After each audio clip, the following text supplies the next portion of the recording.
మనందరం we are all merely custodians of these institutions అధ్యక్ష. మనందరం ఎవరం కానీ భూమిపైన శాశ్వతం కాదు అధ్యక్ష, కానీ వ్యవస్థలు శాశ్వత అధ్యక్ష.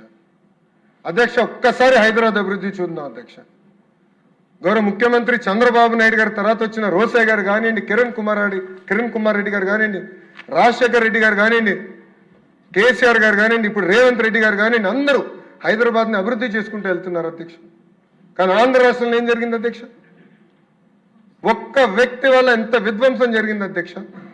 5 సంవత్సరాలు కాదే 30 సంవత్సరాలు మనం వెనక్కి వెళ్ళాం అధ్యక్ష. ఈరోజు ఒక పక్కన టీజీ భరత్ గారు, ఇంకో పక్కన ఐటీ శాఖ మార్చులుగా నేను పారిశ్రామికవేత్తలను కలిస్తే అధ్యక్ష, వాళ్ళందరూ ఒకటే అడుగుతున్నారు, మీరు గ్యారంటీ ఇస్తారా మళ్ళీ జగన్మోహన్ రెడ్డి అనే వ్యక్తి ముఖ్యమంత్రి అవడని? మాకు అనేక పరిశ్రమలు తెలిసి ఎంత ఇబ్బంది పడినాం అతని పరిపాలనలో, మీరు గ్యారంటీ ఇస్తారని అడుగుతున్నారు అధ్యక్ష. అధ్యక్ష భారతదేశంలో 100 రూపాయలు పెట్టుబడులు వస్తే 25.3 రూపాయలు ఆంధ్ర రాష్ట్రానికి ఈరోజు వస్తున్నాయి అధ్యక్ష. అది 50 రూపాయలు అయ్యేది అధ్యక్ష. జగన్మోహన్ రెడ్డి అనే వ్యక్తి లెక్కనుంటే 50 రూపాయలు అయ్యేది. ఎందుకంటే అందరూ అడుగుతున్నారు, మమ్మల్ని 50% మంది అడుగుతున్నారు, మీరు గ్యారంటీ ఇస్తారా మళ్ళీ అలాంటి వ్యక్తి తిరిగి రావడం అధ్యక్ష. అందుకే ఈరోజు చాలా అద్భుతంగా అచ్చెన్నాయుడు గారు చెప్పారు అధ్యక్ష. ప్రజలందరూ ఆలోచించాలి, యువకులందరూ ఆలోచించాలి, జెన్జీ ప్రత్యేకంగా ఆలోచించాలి అధ్యక్ష. ఇది మన భవిష్యత్తుగా దీనిపై మనం తీసిన నిర్ణయం పైన ఆధారపడి ఉంటుంది అధ్యక్ష. ఒక్క అవకాశమైన ఒక ఓటు వేస్తే ఎంత నష్టపోయామో మనందరం చూస్తున్నాం అధ్యక్ష. ఆంధ్ర రాష్ట్రం ఎంత వెనక్కి వెళ్ళిపోయిందో చూడండి, మనందరం చూసాం అధ్యక్ష. అధ్యక్ష ఒక మాట చెప్పాలంటే పక్క రాష్ట్రాలు చూసి అసూయపడుతున్నా అధ్యక్ష. ఒక హైదరాబాద్, ఒక బెంగళూరు, ఒక చెన్నై ఎంత అద్భుతంగా అభివృద్ధి చెందినాయని నాకు అసూయ ఉంది అధ్యక్ష. ఒక ఆంధ్రుడిగా నాకు అసూయ ఉంది.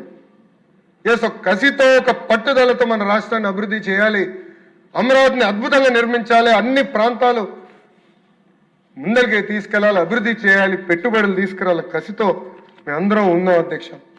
అందుకే అధ్యక్ష గౌరవ ముఖ్యమంత్రి చంద్రబాబు నాయుడు గారు ఒక పక్కన, ఇంకో పక్కన ఉప ముఖ్యమంత్రి పవన్ అన్న గారి నాయకత్వంలో ఈరోజు పెద్ద ఎత్తున పెట్టుబడులు వస్తున్నాయి అధ్యక్ష ఆంధ్ర రాష్ట్రానికి. ఈరోజు భారతదేశంలో ఎవరు ఊహించలేదు అధ్యక్ష, ఇంక్లూడింగ్ టీమ్ 11 కెప్టెన్ అధ్యక్ష. పులివెందుల ఎమ్మెల్యే కూడా ఊహించలేదు అధ్యక్ష. ఆయన ఎగతాళి చేశాడు అధ్యక్ష మమ్మల్ని. ఆసిలర్ మిత్తల్ ఒరిస్సాలో పెట్టుబడులు పెడుతుంది, ఆంధ్ర సింగ్ ఎట్టు వస్తుంది, లోకేష్ అనే వ్యక్తి అబద్ధం చెప్తున్నాడు అని చెప్పాడు అధ్యక్ష.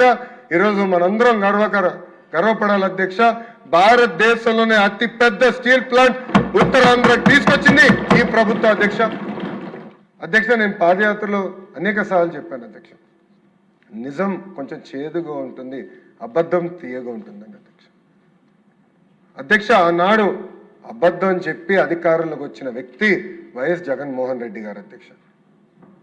ఆనాడు ఆయన అన్నారు, నేను ఈ ప్రాంతంలోనే ఇల్లు కట్టుకుంటున్నాను, అమరావతి రాజధాని ఎక్కడికి వెళ్ళిపోదని ఆయన చెప్పారు అధ్యక్ష. ఆయనతో పాటు అనేక మంది వైకాపా సభ్యులు కూడా అదే చెప్పారు అధ్యక్ష. రాజధాని ఎక్కడికి వెళ్ళదు, ఆంధ్ర రాష్ట్రానికి శాశ్వత రాజధాని అమరావతి ఉంటుందని ఆనాడు చెప్పారు అధ్యక్ష. 151 సీట్లు గెలిచారు అధ్యక్ష. అబద్ధం చెప్పి గెలిచారు అధ్యక్ష.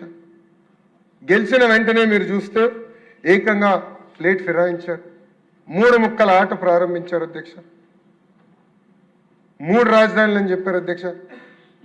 అమరావతి ఎటుగో నాశనం చేశారు. అట్లని ఉత్తరాంధ్రలైన కట్టారు అధ్యక్ష.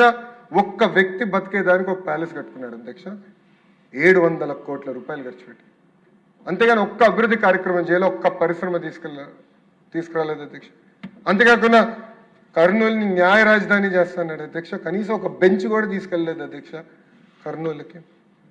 అంటే మాయ మాటలు చెప్పి మభ్య పెట్టాలని ప్రయత్నించారు అధ్యక్ష. అందుకే ప్రజలు 151 సీట్లు 11 సీట్లకి తీసుకొచ్చారు అధ్యక్ష.